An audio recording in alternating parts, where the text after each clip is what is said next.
The woman in 34C is supposed to be dead. 8 years gone. A folded flag. An empty coffin. And yet, here she is. Hoodie up. Paperback open. Head bowed like a prayer that doesn't want to be noticed. You ever sit near someone and feel a quiet storm at rest? Would you look twice, or would you keep your eyes on your movie and your plastic cup of ginger ale? The 777 hums like a giant sleeping cat. Wing lights wink against high, thin cloud. We are somewhere over black water, the kind that swallows moonlight whole. The cabin wears that late-night glow. Aisle runners, seat-back screens, the occasional soft laugh from a couple sharing earbuds. Silent moment. Trays click. A baby sighs. A kettle hisses behind the curtain. She turns a page. Her fingers have tiny white scars. A pale line rides across her knuckle. The paperback is a military memoir, but the dust jacket is disguised by a craft store fabric cover, something floral, almost grandmotherly. She blends. That's the point. She's perfected the art of vanishing in plain sight. Anything to drink? Emma asks, her smile the kind that makes bad flights good. Water, the woman says. Voice low. Calm. Her boarding pass read Rebecca Chin. Nice, ordinary name. But some names live in other rooms. Names that ride on radio waves and live under helmets. You ever hear a call sign and feel your heart lift like a kite? Silent moment. The legends stick. They echo in crew rooms even when the posters fade. She doesn't watch the safety video. She doesn't need to. She closes her eyes and listens. She inventories the sounds, the rumble balance left and right, the slight buzz at the armrest, the whisper of conditioned air. She calibrates. Old habits. The kind you don't kill, even with a folded flag. Especially with a folded flag. On page 97, a taped photo slips out. A sand-colored sky. Rotor wash. A younger woman in a flight suit stands beside a broken helicopter that still looks angry. The caption on the back. Silent knife. Kandahar. Silent moment. She tucks it away as if the ink itself is classified. Operation Silent Knife. The mission that never officially happened. The mission that asked for a life and took a name instead. A death on paper, so she could become smoke in the world. Anonymity as armor. Anonymity as a wound that never scabs over. What would you trade for one more sunrise for someone else? Would you let your father bury an empty box if it meant a village lived? Emma lingers. You look familiar, she says, almost to herself. Rebecca's smile is a thin crescent. I have one of those faces. Her seatmate, a software guy named John, fumbles with his headphones. Hate to fly, he says, laughing too loud. Turbulence, man. Turbulence is just weather reminding us it has teeth, she says. He blinks. You a pilot? Used to be. The lie is small, and it hurts like a pebble inside a boot. Somewhere forward, a chime. Just one. The kind the cabin crew hear with their bones. Emma looks up. She listens. The smile slips for a breath. Silent moment. The curtain whispers as she moves toward the galley panel, then toward the flight deck door. Rebecca's eyes open. She feels something change in the air. A pitch. A rhythm. The way a trained dancer senses a floorboard just a half millimeter low. She counts the seconds between the electrical burps in the ceiling. She watches the wing flex pattern tighten as if the airplane itself is holding its breath. The lights dim and swell. Not enough for the nervous to notice. Enough for someone who has lived inside cockpits to hear the difference. Silent moment. Her hand finds her hoodie zipper. The paperback closes. The floral cover looks, suddenly, like a costume that has done its job. Emma returns, slower. Her face has a new set of muscles. The kind built by bad news. She meets Rebecca's eyes without meaning to. Two women in a line of sight that feels like a fuse. You ever know a storm before the first raindrop? You ever feel your life tilt and then wait for the rest to catch up? The seatbelt sign dings, then stays on. The airplane shudders once, short and mean, like a dog testing a leash. Rebecca stands. The next sound we hear isn't turbulence, it's a human body hitting the floor up front. The chime goes triple fast. The one crew don't joke about. Emma sprints. A shout crackles from beneath the flight deck door, a male voice strangled by panic. Captain down. We need medical now. People pull off headphones. Heads lift like flowers chasing light. A baby cries for someone wiser than the sky. Silent moment. John freezes beside Rebecca, those cheap headphones still around his neck. You can feel fear move through a cabin like cold through thin socks. Doctor. Emma calls, voice steady, hands not. Anyone medical. An older man, Robert, a cardiologist, unbuckles with the speed of a life spent running toward trouble. I'm here, he shouts. He and Emma disappear into the galley scrum. The left side windows flash with the strobe of red anti-collision. The engine sound changes. A soft, wrong dip like a breath caught on a sob. The screens up front are painting amber. We can't see them, but she can hear them. Rebecca steps into the aisle. Let me through, she tells herself, not the crowd. She passes the lav doors. The smell of citrus cleaner feels like a memory of pre-flight checks. Silent moment. A kid in 33A watches her, sensing something heroic without a word to hang it on. Inside the flight deck, chaos is small and bright. Robert kneels over the captain, his jaw set. The captain's face has gone the color of paper. His right hand points with a rigor that has nothing to do with the airplane now. Michael, the first officer, is strapped in and going white around the eyes, hands full. Ika's messages stacking, autopilot kicked, altitude wandering, trim arguing with physics. The jet hunts. The ocean waits. Emma blocks the door, protecting a sacred line. Then Rebecca speaks, and it's not a request. It's a key turned in a lock. I'm a pilot, military trained. The words land like gear on concrete. Silent moment. Emma blinks. Ma'am. Boeing time. Multi-crew. Emergency qualified. She holds Emma's gaze. Calm, unfazed, a quiet gravity well. You need another set of hands. You need them now. Michael hears that voice and pivots. He doesn't know her, but he knows authority when it arrives in a whisper that doesn't shake. Get her in, he says to Emma, surprising himself. Door stays guarded. Robert calls out. He's in arrest. I'm starting compressions. The captain's chest moves under those practiced hands. Plastic crackle. An AED appears, almost wholly in a place that hates the word need. Rebecca glides into the jump seat, then stops. No. She doesn't want the jump seat. She looks at Michael. He reads the look like shorthand. He unstraps from left seat, slides to the right. She takes the left. It is ceremony and necessity in one motion. Silent moment. She pulls the straps, checks control throw, feet to pedals, palm to thrust levers like greeting an old friend at a graveside. Transatlantic 207, Michael says into the mic, voice pitched too high. Declaring Mayday. Captain incapacitated. Multiple system advisories. Request vectors nearest suitable. Static. Then ATC, calm as winter. Mayday acknowledged. Say souls and fuel. 312 souls, Michael says. His eyes find hers. She nods. Fuel, heavy. You dumping? ATC asks. Rebecca shakes her head. Not yet, Michael says, reading her. We're troubleshooting. She rolls the trim with 2 sure clicks. The yoke stiffens, then listens. She sets a conservative speed, eases the jet off its hunt. Flight directors are lying to you, she says. Raw data. Give me pitch. Give me power. Her voice is the opposite of panic. It's a blanket pulled over wild eyes. Emma peeks in. What do you need? Calm cabin.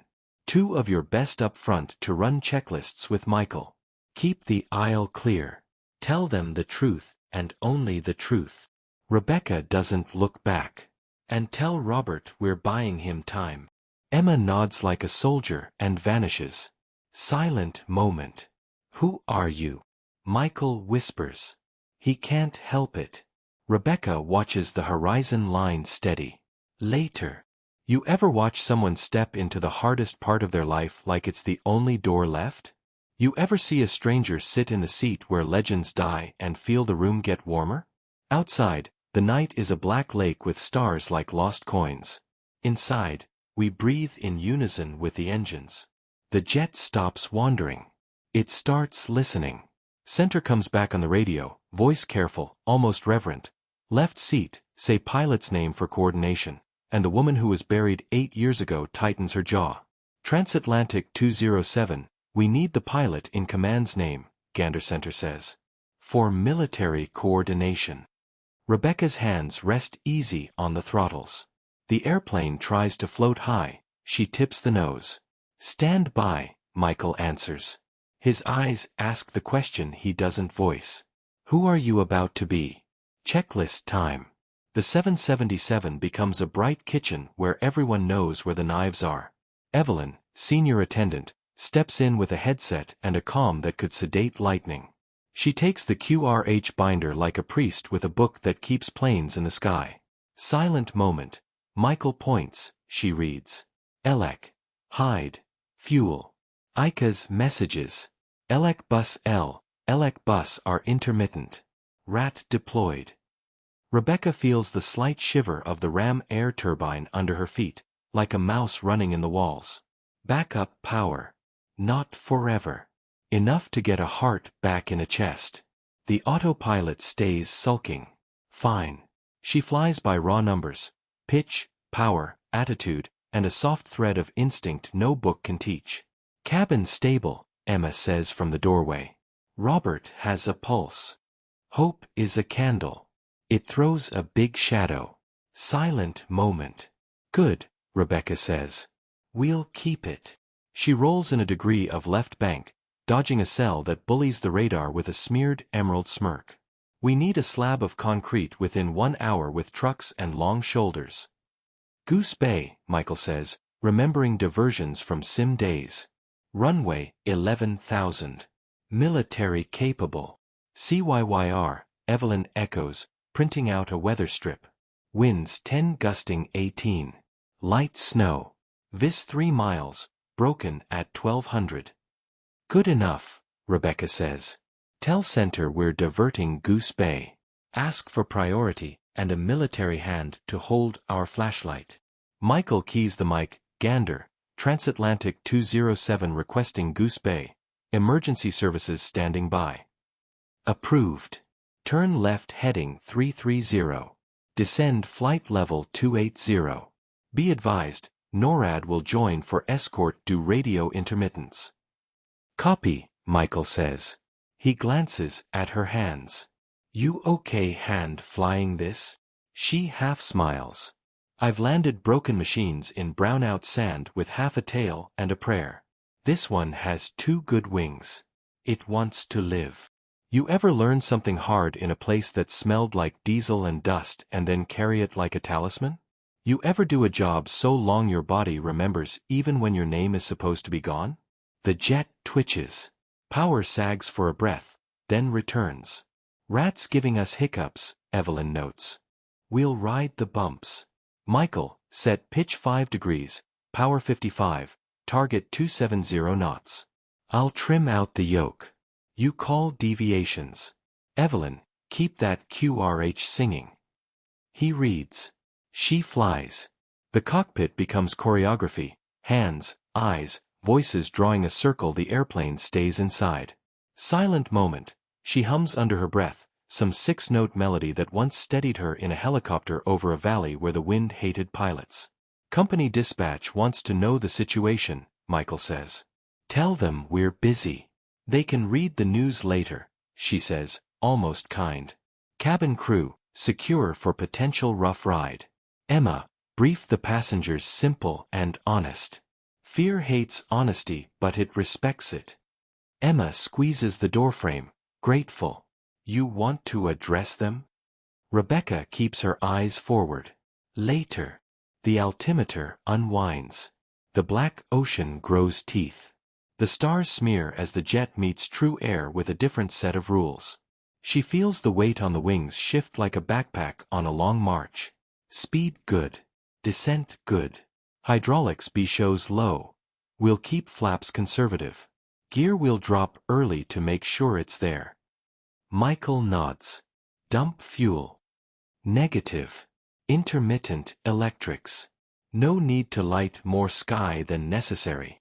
She glances at the clock. We'll land heavy and long. Brakes will hate us. We'll be kind to them with spoilers and reversers if they're feeling generous. Copy. ATC again. Transatlantic 207. 2 F-22s will join on your left in 15. They ask for pilot identification to coordinate. Her fingers pause on the yoke. Silent moment. 8 years of smoke presses in. 8 years of calling herself nobody to keep other somebodies breathing. Emma watches her. You okay? I'm fine. It comes out like a promise to someone far away. You ever hold your old name on your tongue and wonder if saying it will burn everything you've saved? Rebecca leans toward the mic. She says nothing. A new voice slides onto the frequency. Warm metal, clipped, Transatlantic 207, Raptor flight has you on scope. Say pilot's call sign. They want the ghost's true name. The air between words gets thin. Silent moment. Rebecca presses the transmit button. Center, for coordination with Raptor flight, identity is classified. A beat. The room waits like a heartbeat before an answer. She closes her eyes. Somewhere, a man still keeps a folded flag in a glass case because of that classification. She opens them. On this frequency, I'm Falcon. The frequency doesn't go quiet, it goes electric. Silent moment. Say again. One of the escorts says, the professionalism slipping. Falcon, she repeats. Call sign Falcon. Former, she stops herself. The past is a minefield. Pilot in command for this emergency. A crackle. Then the young voice changes timbre, as if a story he heard at a bar just stood up in front of him. Falcon died 8 years ago. Michael flinches. Evelyn looks at Rebecca like a painting just moved. Emma's hand finds the back of the chair the way a person reaches for a railing in the dark. Rebecca's voice is a knife that cuts only what it must. Raptor flight, help me keep the sky clear. The rest is bedtime stories. Transatlantic 207 descending to 10,000 for Goose Bay. Raptor copies, the wingman says, breath hitching. We're with you, Falcon. Outside, twin stars swing into formation on the left, not fireworks but purpose. The F-22s hold like wolves trotting beside a wounded elk, warning off the night. Silent moment. Their presence chisels a hole in fear large enough to steer through. Goose Bay Tower, Michael calls as they take the handoff. Transatlantic 207 on emergency, 10 out, heavy, with military escort, landing long requested. Transatlantic 207, Goose Bay. The controller, Sophia, sounds like someone who grew up near cold water and long runways. Runway 08 in use. Wind 110 at 18, gust 25. Braking action medium. Trucks ready. Cleared to land. Rebecca breathes once, deep. The airplane trembles like a horse smelling home. Gear down. The lever slides. A heartbeat of doubt. Then 3 green lights flick on, stubborn and proud. Flaps 20, she says. Hydraulics B whines, tired but willing. The leading edges sigh into position. Speed 210. Let it bleed. The runway appears out of snow-scratched dark, a gray ribbon with teeth of light. She sets a shallow descent, gentler than the numbers want, meaner than comfort prefers. Silent moment. Spoilers armed. Autobrake 3 if they'll take it. If not, manual. I'll fly. You guard reversers. Copy, Michael says, his voice newly made of steel. Raptor flight, we're stabilized, she calls.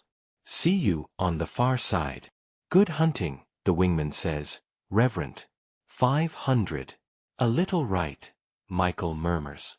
She nudges the yoke left, a painter fixing a line. 400. The gust hits, shoving. She holds, patient, a boxer who knows not to chase the jab. 300. The runway expands until it fills the world, and the world becomes a single decision stretched over 10 seconds. 200. Sink good, Evelyn calls, eyes on the VSI. 100.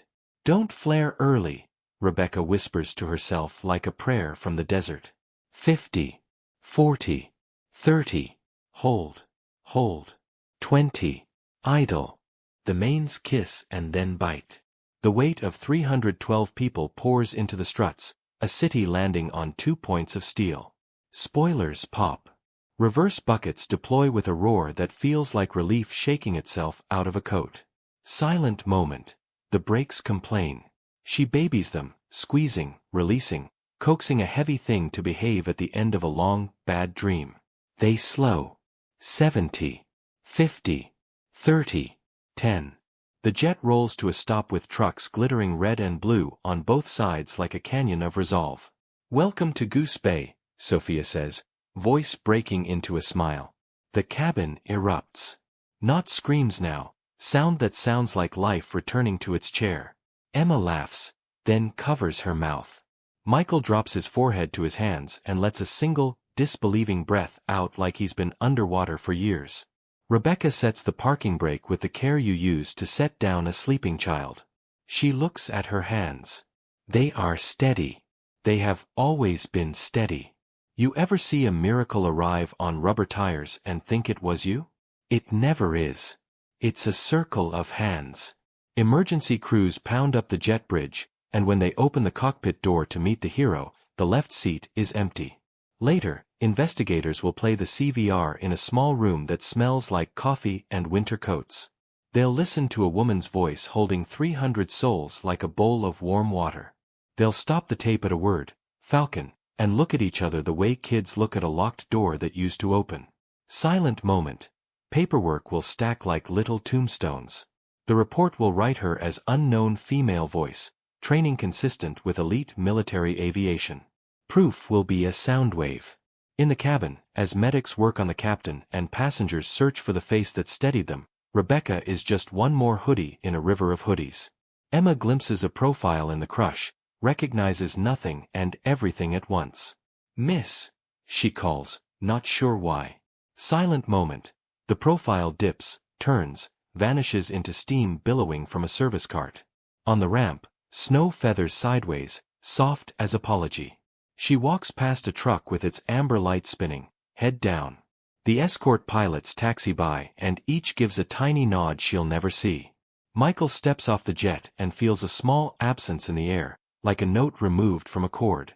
He wants to say thank you to someone he can't name. He will say it to the sky and feel foolish and right. The town is quiet. Goose Bay at night smells like pine and diesel. Somewhere, a radio crackles in a wood frame house where an old man sits with a glass case on a shelf behind him.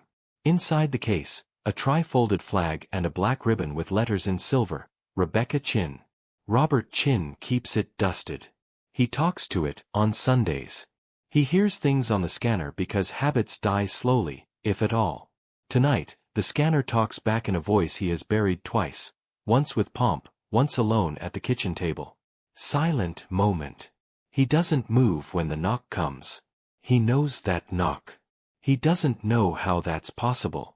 He opens the door and finds the cold reaching for his ankles like a cat that missed him. She stands there. Hoodie. Scar on the knuckle. Eyes he'd know on a moonless field. Hi, Dad, she says. He doesn't collapse. He doesn't shout. He steps back as if letting in a winter that is finally honest. Becky, he says, the second syllable breaking. He puts a hand to her cheek like checking a fever she had as a child. They told me. I know what they told you. You were dead. I was gone, she corrects. There's a difference. They sit at the table where he taught her how to measure flour by weight, not by cup. Steam lifts from mugs like ghost handwriting. Silent moment. Operation Silent Knife, he says, the words rough in his mouth. I read between lines. I guessed. I pretended I hadn't. His breath fogs the glass of the frame. 8 years, Beck. Every day I wanted to come home, she says.